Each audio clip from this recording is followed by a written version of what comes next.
I believe my story is tragic, but it is full of hope, and I've been blessed with that. And it started as a young child, and we fast forward to this defining moment of June 30, 2013, and so we wake up, and my roommate, he's on the crew. We get awake, and we go to the fire station, 5:30 a.m. and got coffee going, got lunch packed, and we're ready to go. And so we get there, we see the rest of the guys, and we're drinking coffee, and about 15, 20 minutes in, we get a call to go to Yarnell. It's about an hour away from home, and I'm sitting there thinking, okay, hour away from home, it's a small little fire, we're gonna be home for 4th of July. This would be perfect. As a hotshot, you're never home for 4th of July. And so that was kind of the big push. Everyone's got little kids, and it's like, man, we want to see the fireworks with our kids. So we get driving down there, and as any good hotshot would do, I take a nap, fall asleep anywhere. I don't know how long we could be working, 24 hours straight, 36 hours straight, so I get some sleep. And I remember waking up probably about 20 minutes before we get there, and I start looking around at the terrain and what we're seeing and what we're kind of going to be up against, and how big could this fire potentially get.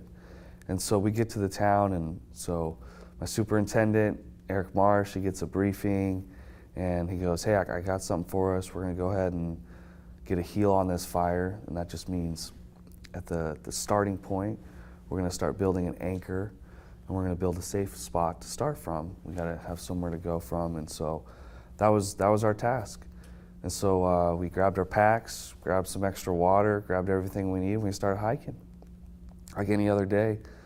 And so we started getting up there, and I remember it being humid. And I know you think, Prescott, Arizona, humid. Have you ever been to Memphis? But it was a humidity that I hadn't felt before on a fire like that, and so I just remember starting to sweat a lot.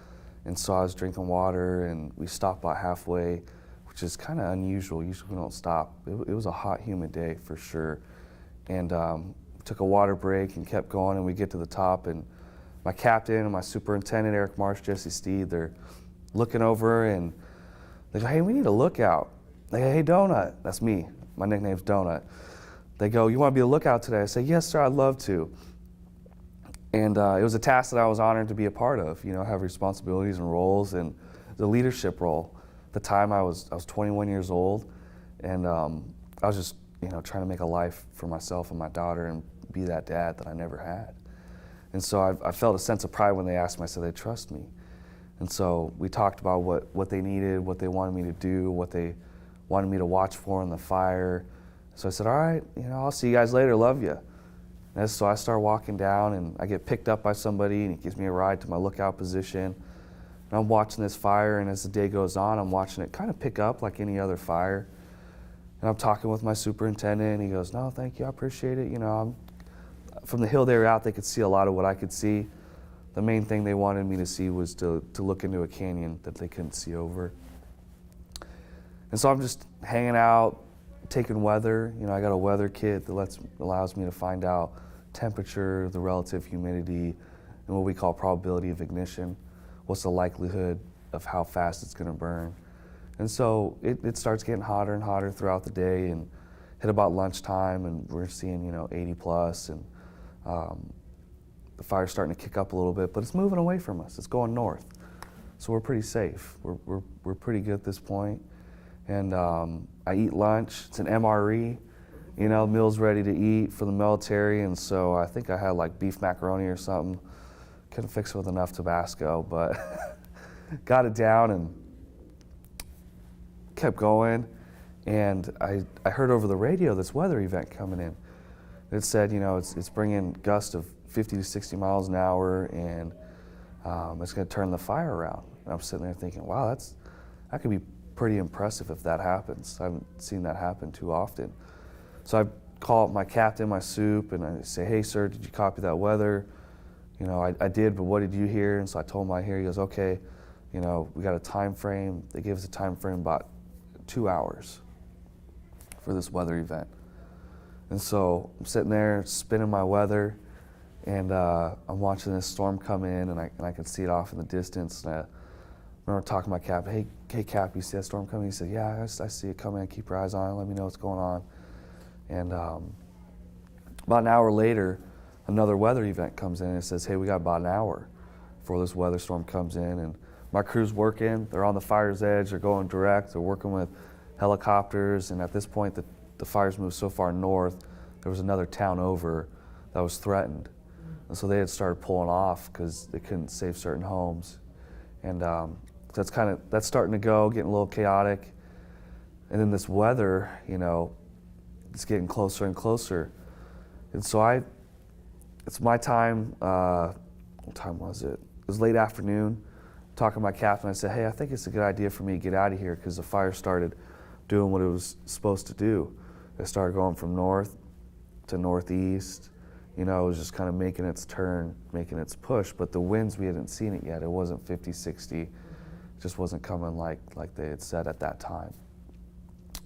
And so as I'm on my way out, fire starts to pick up a little bit, and I can see it coming across the road I was supposed to go out on. The same gentleman that had picked me up earlier knew I was there, and so he came. I was going to call for help, but I was like, I don't think this is, I think I can make it, but I don't want to put up someone else's life at risk for my own decision. And so as soon as I went to hit the radio button, I let go, and he pulled up. And so he's like, get in, come on, Donut. I'm like, all right. So I throw my pack in there, and he's like, you want to tell your soup what's going on? It's another superintendent of a different crew. And I said, sir, why don't you? I think you got a little more experience. Why don't you tell him what's going on? And so he's chatting with him. He says, hey, I got Donut. He's with us.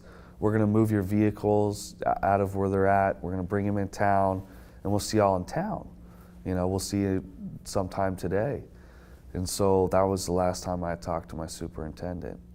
And so we get the vehicles in town, and so they, the incident command team, they're going, hey, this fire's starting to turn around on us. There's a bunch of homes up north. We need to try and get in there and prep it. And so we start getting up there. It's about a 5-minute drive. Get our vehicles parked. I hop in with them, and I'm putting on my pack when we finally got to where we were parked. And it couldn't have been 2 minutes in that we started seeing embers fall from the fire. And they're pretty big, about $half size, start coming down, and so there's fires starting to start everywhere. And so it's like, all right, it's time to get out of here. This is dangerous. No home's worth it. And so over the radio, I hear my crew, and they're, hey, we're headed to our escape route. We're on our way out. We're gonna meet up in town. So I'm like, all right, cool. I'll see you in about 30, 35 minutes. And so at this point in time, they said, hey, this weather event, you got an hour when they started moving.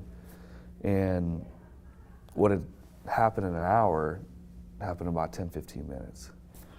So this fire had completely turned around, and it seemed like as soon as it lined up east and west, opposite of north and south, the way it was going, that wind just came in. That storm came in. And with the monsoon season that we have, it's a heavy rain event, but sometimes it brings no rain, it just brings a lot of wind. And so it just pushes out these downward flows that can just create its own weather within a little area, like a microburst almost. And so this weather just started turning. And we had pulled out of the north end of the town we were at. We started moving more south to where the vehicles were. Someone had reached out to my crew and, hey, how you guys doing? You make your way down? Yeah, we're making our way down. And I remember watching this fire come through, and it started to burn through the city. And I remember thinking, we're losing homes right now. People are losing their livelihoods. And it's important, and people are being evacuated.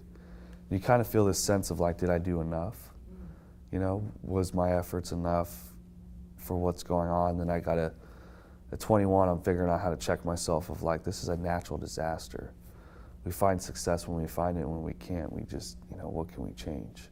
How do we grow from it? There's some days there's not much you can do.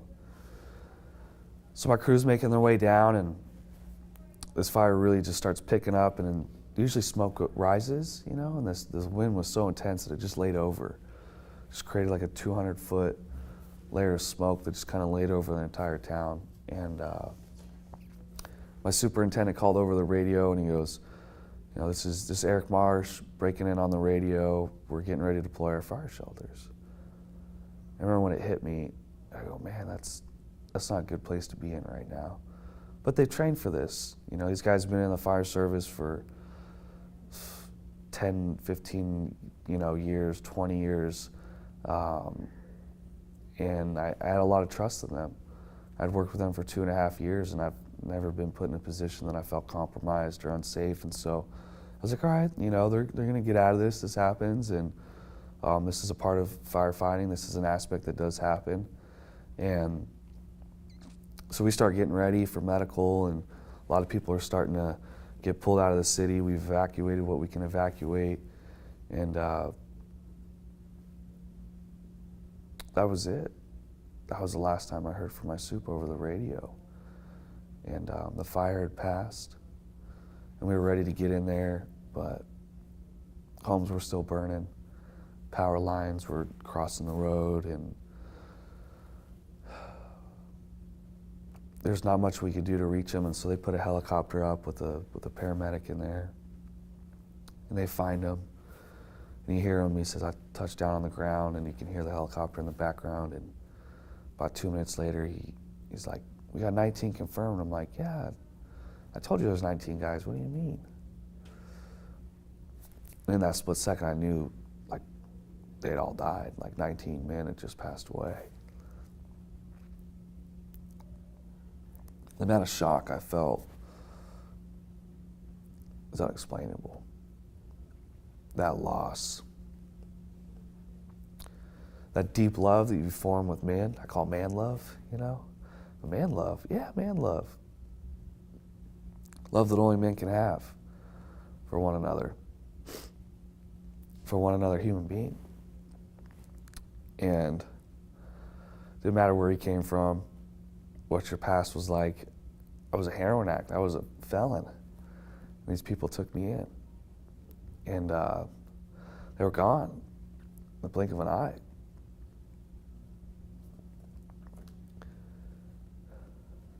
It was tough. I didn't know what to feel.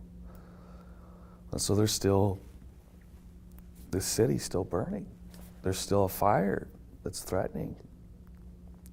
So they're trying to figure out how to get them out of there, what to do. This is something that just does not happen often. And I remember going back to the buggies, and the news had started to spread, and I remember seeing one of my brother's cell phones in the truck ringing. I remember thinking, he's never going to pick that up again.